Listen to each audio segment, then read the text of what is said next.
trabajo aquí y bueno, la verdad es que estoy muy contento porque tener una experiencia como esta a veces no pasa todos los días. Lo que me gusta más es descargar camiones, lo que más me encanta.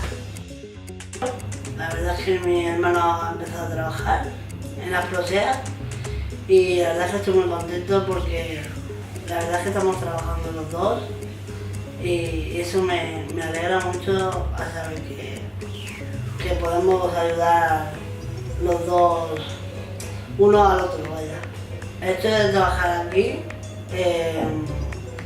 lo valoro muy bien porque me gusta mucho, aparte, y me gusta, o sea, me quedaría aquí hasta que me echara.